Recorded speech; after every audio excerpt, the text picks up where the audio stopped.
Okay, ये ride अच्छी हो, कृपा करना भगवान जी। देखिए भाई क्या नज़ारा है। अब आया असली व्यू। बहुत ही ज़्यादा तेज बारिश। नज़ारा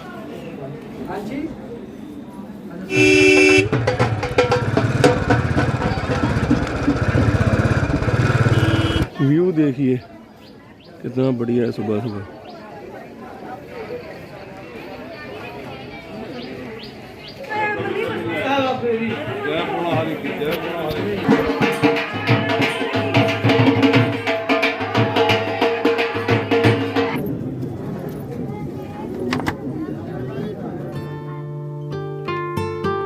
हम पहुंच गए जी परम भक्त, शिव के पक्के भगत बाबा बालकनाथ जी के मंदिर में, जिसे शाह तलाइयाँ मंदिर बोलते हैं बाबा बालकनाथ जी का।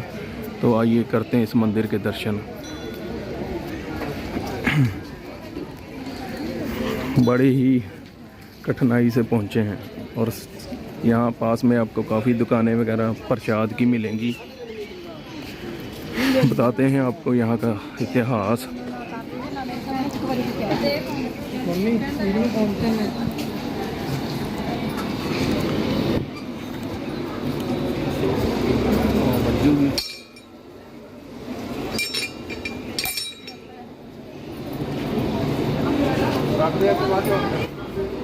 ये सामने है पीने वाला जल।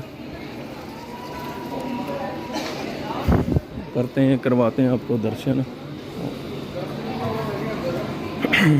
और बताते हैं इस मंदिर का इतिहास। काफ़ी प्रसिद्ध मंदिर है।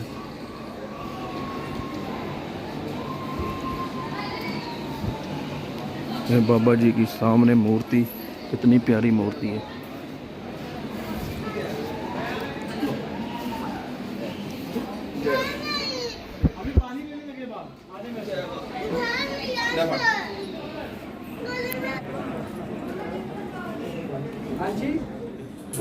हाँ जी पंडित जी, पंडित जी हमें इस स्थान का इतिहास बताएंगे बाबा बालकनाथ जी का।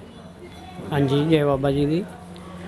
यहाँ पर बाबा जी ने माता रत्नों को कर चुकाने के लिए बाबा जी यहाँ पे आए थे। जैसे हम आपस में बात कर रहे तो पिछले जन्म में बाबा बालकनाथ जी धर्मों के साथ मिले थे। धर्मों माता से शिव के दर्शन करने के लिए रास्ता पूछा था। इतनी बात का बाबा जी के ऊपर कर्ज हो गया था। तो जिस वजह बाबा बालकनाथ जी मानसरोवर के ऊपर गए माता पार्वती के पास। इतना बताया था माता धर्मों ने कि जाओ, माता पार्वती जो है मानसरोवर के ऊपर स्नान करने के लिए आती है, वही आपको उसके शिव के दर्शन करवा सकती है। जब बाबा बालकनाथ जी वहाँ पे गए तो माता के वस्त्र चुराए और झाड़ियों में जा कर के छुप गए। जब माता पार्वती स्नान करके आई तो देखा बाबा वस्त्र नहीं है, तो आवाज़ लगाई कि किसी ने मेरे वस्त्र चुराए हैं, तो मेरे वस्त्र दे दे। तो बाबा जी ने कहा, माँ मैं आपका बेटा हूँ, मैंने ही वस्त्र चुराए हैं, मुझे वचन दो कि आप मुझे शिव के दर्शन करवाओगी या नहीं। तो माता ने वचन दिया कि ठीक है, मैं आपको शिव के दर्शन करवाऊँगी। तो बाबा बालकनाथ जी को उस वक्त बाबा जी की उम्र 18 वर्ष की थी। तो माता ने माया द्वारा बच्चा का रूप बना दिए बाबा जी को, बालक अवस्था में ले आई। तो बाबा जी का नाम बालकनाथ पड़ा था। वहाँ से माता पार्वती शिव के दर्शनों के लिए लेकर के गई। तो भोलेनाथ से आज्ञा मांगी कि आपका कोई भक्त है जो आपके दर्शन करना चाहता है। तो भोलेनाथ ने आज्ञा दी कि ठीक है, ले आओ। वो तो खुद जानी जान थे कि मेरा भक्त कौन है। तो बाबा जी ने भोलेनाथ के दर्शन करके बहुत खुश हुए, दंडवत प्रणाम किया बाबा जी को। भोलेनाथ ने उठाया, अपने सीने से लगाया। तो भोलेनाथ ने कहा, बालक अभी तक आपकी भक्ति जो है पूर्ण नहीं हुई। तो बाबा जी मन ही मन सोचने लगे कि मेरे से कौन सी भूल हो गई। तो बाबा जी ने कहा, महाराज मेरे से कौन सी भूल हो गई। तो भोलेनाथ ने कहा, जो रास्ते में माता धर्मों मिली उसका कर चुकाओ, तब आपकी भक्ति जो है वो पूर्ण होगी। तो बाबा जी ने कहा कि महाराज वो माता मुझे कहाँ मिलेगी। तो भोलेनाथ ने कहा कि एक चंगर नाम का एक स्थान है, वो माता रत्नों के रूप में मिलेगी, वहाँ पे जाना है, उनके कर चुकाओ, तब आपकी भक्ति जो है वो पूर्ण होगी। ये माता रत्नों का घर है।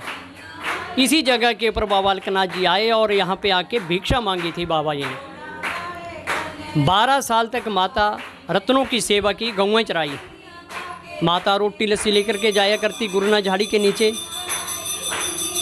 तो शाम को बाबा जी जिस वजह यहाँ आते थे तो रोटियां डकैनन का पेड़ हुआ करता था, उसमें छुपा देते थे और लस्सी को तालाब में डाल देते थे। इसी तरह 12 साल तक बाबा जी ने माता रत्नों की सेवा की और रोटी लस्सी जो ही माता रत्नों लेके जाया करती थी, वो उसके चोरी से, माता की चोरी से उस रोटियों को डकैनन के पेड़ में डाल देते थे और लस्सी को तालाब में। 12 साल तक इसी तरह बीत गए। अब माता का और बाबा बालकनाथ जी का प्यार जो था, अब बाबा जी इस माता को छोड़ नहीं सकते थे, तो बाबा जी ने माया रची। माया द्वारा फसल उजाड़ दी लोगों की। पिंड वालों ने आके उलांबा दिया माता को कि आपने जो नौकर रखा हुआ है उसने हमारी सारी फसल तबाह कर दी। फसल उजाड़ी नहीं थी, लेकिन उनको दिख रही थी कि फसल उजड़ी हुई है।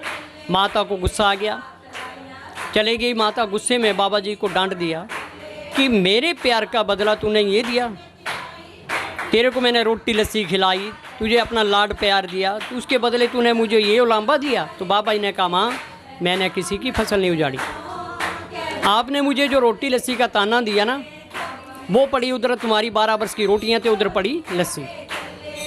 इसी तरह बाबा जी के साथ संवाद हुआ और उसके बाद गुरु गोरखनाथ जी आ गए। पिंड वालों ने उलांबा जो दिया था बाबा जी को बरसन थाने में बंद करा दिया। पुलिस वाले मौका देखने आए, बाबा जी ने उस फसल को और हरी भरी करके दिखा दिया। अब माता भी हैरान परेशान, पिंड वाले भी हैरान परेशान, हाथ जोड़ के माफ़ी मांगने लगे कि महाराज हमारे से भूल होगी, हमने तो आपको बहुत बुरा भला कहा। तो बाबा जी ने माता को कहा माँ, मेरा तेरा इतना ही संबंध था। तो गुरु गोरखनाथ जी के साथ भी संवाद हुआ। वहाँ पे गुरु गोरखनाथ जी परीक्षा लेने वास्ते आए। मैंने आपको सूक्ष्म करके बता रहा हूँ क्योंकि स्टोरी लंबी है। तो वहाँ पे गुरु गोरखनाथ जी पहुँच गए परीक्षा लेने वास्ते कि मेरे से बड़ा कोई है नहीं। तो बाबा जी को कहा कि हमारे 360 शिष्यों को भोजन का प्रबंध करो। बाबा जी सोचने लगे मैं खुद भोजन नहीं किया, 360 शिष्यों को भोजन कहाँ से करवाऊँ। सोचा क्यों नहीं मैं इनको दूध से रजा दूँ। महाराज 360 जी शिष्य हैं, मैं इनको दूध से ज़रूर रजा सकता हूँ, भोजन मैंने खुद नहीं किया तो मैं आपको कहाँ से करवाऊँ। गुरु गोरखनाथ जी मन ही मन सोचने लगे जो भोजन से नहीं रजा सकता वो दूध से क्या रजाएंगे। तो उन्होंने एक शर्त रख दी कि हमारा कोई भी शिष्य जो है जूठा दूध नहीं पिएगा, औसर गऊ का दूध पिएंगे। तो बाबा जी ने कहा कि ठीक है। बाबा जी ने अपनी औसर गऊ को थापी मारी, दूध से भरपूर कर दिया, 360 शिष्यों को दूध से रजा दिया। बाबा जी ने कहा महाराज कोई और बच्चा है तो उसको ही बुलाओ। तो जो गुरु गोरखनाथ जी थे वो एक मन में अहंकार रखने वाले थे कि मेरे से बड़ा कोई नहीं है। तो सोचा किलो 2 किलो बच्चा इसको मैं पी जाऊंगा। फिर भी चिप्पी का दूध खत्म नहीं हो पाया। बाबा जी ने फिर कहा महाराज कोई और बच्चा है तो उसको बुलाओ। 360 शिष्य दूध पी के रज गए। गुरु गोरखनाथ जी ने भी दूध पी लिया, चिप्पी का दूध फिर भी खत्म नहीं हो पाया। तो गुरु गोरखनाथ जी को मन ही मन गुस्सा आ रहा था कि छोटी उम्र का बालक मेरे साथ सवाल जवाब करने लगा। तो अपनी मृगशाला उठाई और आसमान के ऊपर मार दी। कहा इसको नीचे उतारो बालक। तो बाबा जी ने अपना चिमटा उठाया और मृगशाला को लीर करके नीचे उतार दिया। बाबा जी का चिमटा जो था वो ऊपर गुफा में चला गया। तो बाबा जी ने कहा महाराज मृगशाला तो नीचे आ गई, मेरा चिमटा ऊपर रह गया, उसको नीचे उतारो। लाख कोशिश की लेकिन चिमटा नीचे नहीं उतार पाए बाबा जी। तो 360 शिष्यों को कहा इसको घेरा डालो और चेला बनाओ। ज़बरदस्ती चेला बनाने लगे। बाबा जी ने कहा महाराज मैं ऐसे चेला नहीं बनूंगा, आप अपनी कोई बहादुरी लायकी बताओ तब मैं आपका शिष्य बनूंगा, ऐसे नहीं। ज़बरदस्ती बाबा जी ने कंन फाड़ के मुद्रा पाने की कोशिश की। खून की जगह दूध दियाँ धारां बगियां। तो बाबा जी का नाम दूधाधारी पड़ गया। और जिस वजह बाबा बालकनाथ जी ने उडारी मारी ऊपर गुफा के लिए पवन रूपी होके, तो बाबा जी का नाम पवनाहारी बन गया। पवन रूप होके उडारी मारी और ऊपर गुफा में चले गए बाबा जी। वहाँ पर जा कर के जिस वजह जौ पाँव नीचे ज़मीन के ऊपर रखा गया तो वहाँ पे एक दीपक प्रज्वलित हो गया। उस घोरी राक्षस गुफा में जाके वहाँ घोरी राक्षस रहता था देव, और सिद्ध श्री बाबा बालकनाथ हुए। उस गुफा का नाम देवसिद्ध पड़ा। अब माता जो है तड़ाइयों में तो बाबा जी को ढूंढती रही, ऊपर गुफा पे नहीं गई। तो गुस्से में बाबा जी ने श्राप दे दिया कि माँ तू मुझे यहाँ ढूंढने नहीं आई, जा आज के बाद कोई भी स्त्री मेरी गुफा पे नहीं आएगी। तभी उसी वक्त से आज तक कोई भी स्त्री जो है ऊपर गुफा पे नहीं जाती है और सामने से बाबा जी के दर्शन करती है। ये मैंने आपको सूक्ष्म करके स्टोरी सुनाई है। ये जो अखंड धूना चला हुआ है ये बाबा जी के टाइम से है। ये माता रत्नों का घर है और ये इधर लस्सी वाला स्थान है, बदली तरफ रोटियाँ वाला स्थान है। नीचे गुरुनाथ झाड़ी मंदिर है जहाँ बाबा जी गौएं चराने के लिए जाते थे। जय बाबा जी की। ये चैत्र महीने का क्या है महत्व? ये बाबा जी के वचन थे कि जो चैत महीने में मेरी पंधाड़ी लेके आएगा उसकी सब मनोकामनाएं पूर्ण होगी। और बाबा जी ने ये भी कहा था भूल भलाई करने के लिए कि एतवार के दिन कोई भी मेरे दरबार में आके रोट पका के बांटेगा तो उसकी भी मनोकामनाएं जो है पूर्ण होगी। बाबा जी का एतवार जो है माना गया है।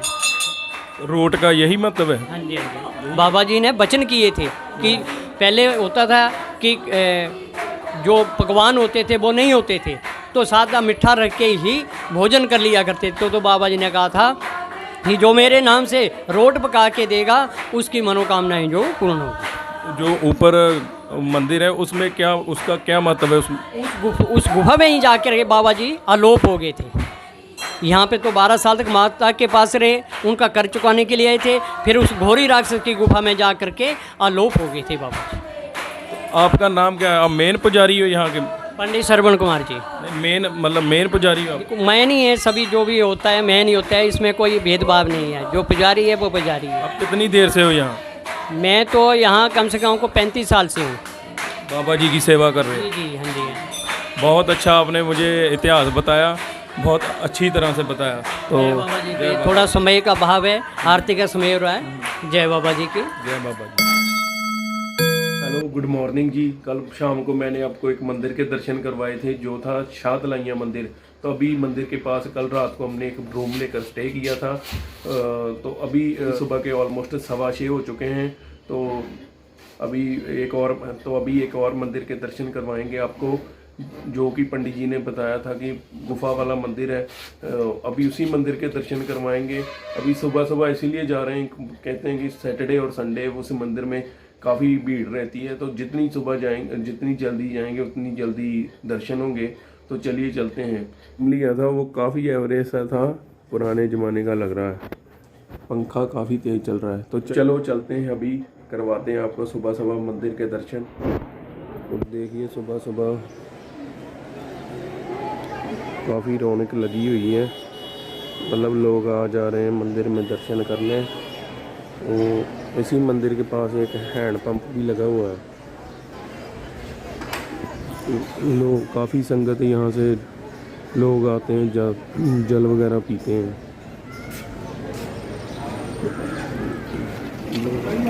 सुबह सुबह देखिए काफ़ी चहल पहल है। रात को बाइक पार्किंग में हमने लगा दी थी। तो अभी चलते हैं मंदिर की ओर। वो मंदिर थोड़ी चढ़ाई पर है।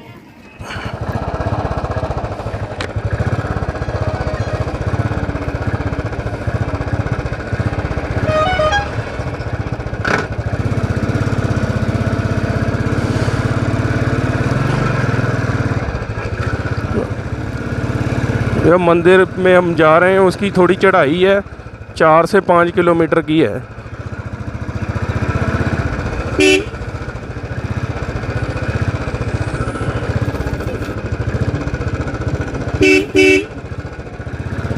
सुबह सुबह लोग भागम भागी में लगे हुए हैं।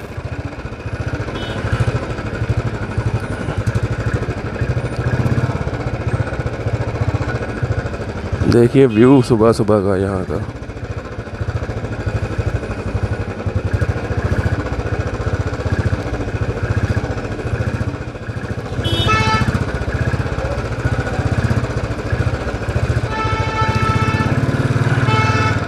भक्तों की काफ़ी भीड़ है जो मंदिर की ओर जा रही है। मेरे ख्याल से कुछ लोग ये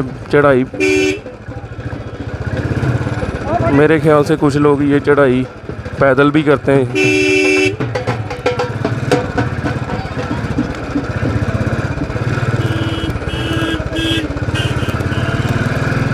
सुबह सुबह उठ गए हैं, वो भी पहाड़ों में। नज़ारा है सुबह का भी अलग ही, वो भी पहाड़ों में।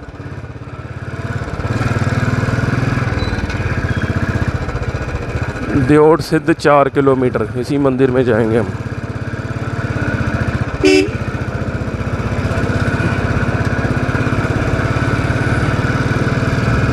थोड़े व्यू दिखाता हूँ आपको सुबह सुबह। देखिए घने पेड़ जो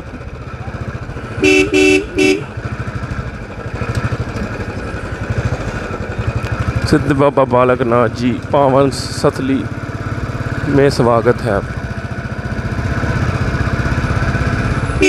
थोड़ी थोड़ी ठंड लग रही है। लोग देखिए पैदल भी जाते हैं यहाँ और आते भी हैं।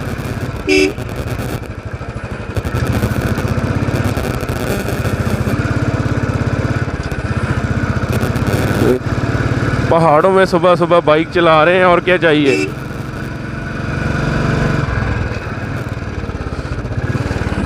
ऐसे रास्तों से अभी मैं मतलब एक्सपीरियंस मेरा कोई ज़्यादा नहीं है, लेकिन धीरे धीरे हो जाएगा। देखिए कितने घने पेड़ हैं, नज़ारा है।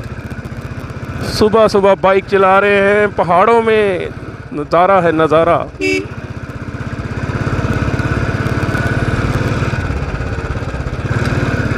चढ़ाई पूरी ऐसे स्टीप है, काफ़ी सीधी चढ़ाई है। लोग यहाँ ट्रकों में भी आते हैं, काफ़ी श्रद्धा है लोगों की।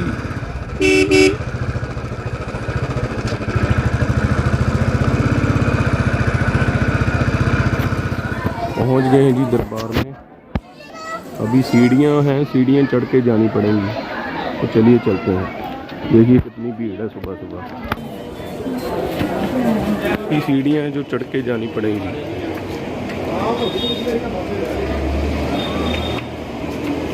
आसपास रोटों का प्रसाद, देखिए रोट ही रोट है।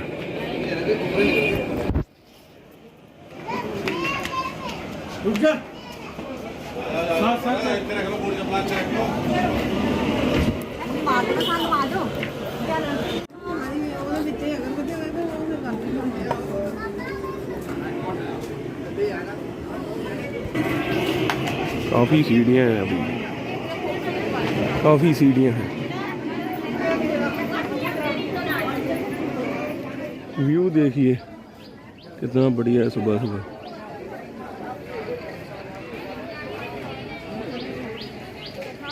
मुझे लगता है और ऊपर जाना पड़ेगा। वैसे ये लगता है कि अभी ये सीढ़ियाँ पड़ी हुई हैं, वो ऊपर है दरबार। चले चलते हैं।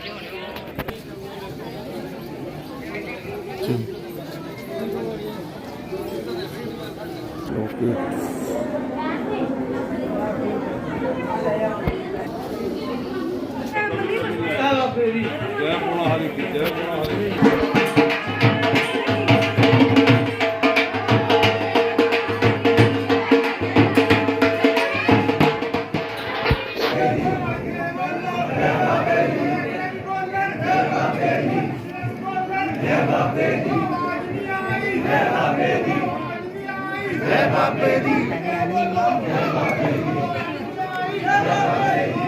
प्रेम से बोलो जय बाबे। वो जोर नहीं लगता जय बाबे। वो जीव नहीं कसदी जय बाबे। वो मोल नहीं लगता जय बाबे। वो मोल नहीं लगता जय बाबे। वो प्रेम से बोलो जय बाबे। वो प्रेम से बोलो जय।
तो फाइनली हमने दर्शन कर लिए हैं जी।